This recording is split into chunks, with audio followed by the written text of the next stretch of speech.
to show you how to make this really easy and tasty ground beef and chopped cabbage recipe.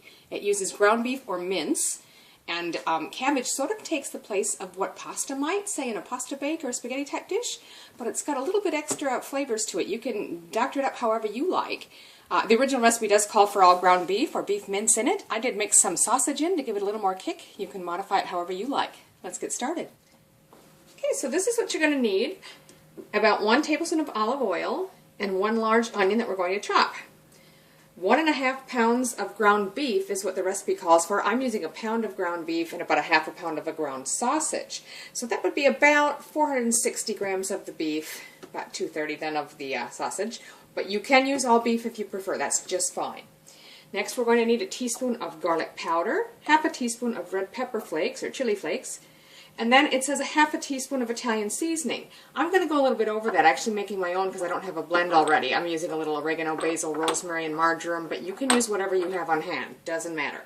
Salt and pepper to taste. Then we need 1 small head of cabbage, which we're going to chop. There weren't any small ones at the shop today. They're all quite large, so I actually have a half a large one here. That should be about the same. Then we want, I'm going to use a large jar of a pasta sauce. Now this is a chunky pasta sauce, and I've checked on the back. Sugar is very low on the list, so you want to keep that as low carb as possible.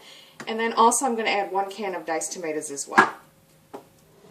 So I put a large soup pot onto medium-high heat, and I'm just going to put in the olive oil and let that start heating while we chop the onion. And now I'm just going to chop the onion into a small dice.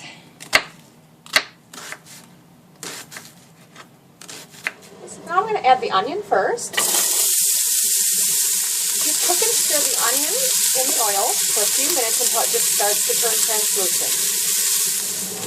So next we're going to add the meat. I'll put the ground beef in, and also that chopped sausage that I'm using. And then just break that meat up. We're going to just brown the beef and keep smashing it into smaller pieces as you go. 5 to 7 minutes all up it should take. While that's browning, I'm just going to start cutting up the cabbage. So the first thing you want to do, I've already sort of sliced into it, is remove the core from the bottom, that bit of stem. And I just cut into both sides and then underneath like that and pop that piece out. Now, this just needs to be in sort of bite-sized pieces. So you can just cut it in small chunks, or however you want it to be. If you kind of want it to take the place of pasta, you could try cutting across this way into small strips. And then you might get more of a pasta shape, like longer noodles like that. But it really doesn't matter, however you want to cut it. So all the meat's well browned. I don't have too much fat, so I'm not going to worry about draining it, but you can if you like. The next step is to add the seasonings. Now I've just mixed them all together in one here, so I can just add them all at once. Stir that through. Now we're going to add the remaining ingredients. We'll start with the cabbage.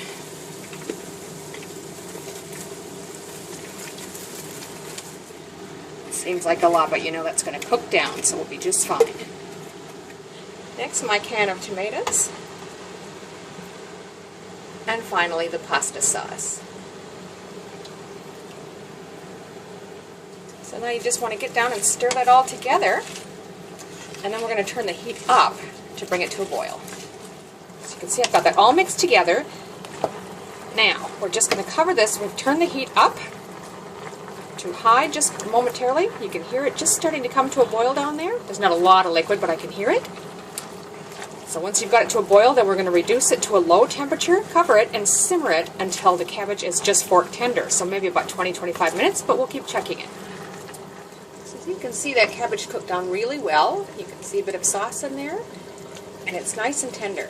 So I'm just going to go ahead and remove that from the heat and serve. So there you have a very tasty and easy dish of ground beef and cabbage. You can spice it up however you like. You can even top it however you like. If you want to add some things like you might to a standard pasta bake or something, you can put a little cheese on top perhaps, or Parmesan if you like that. Anything you like. Or just have it plain as is. Do try it.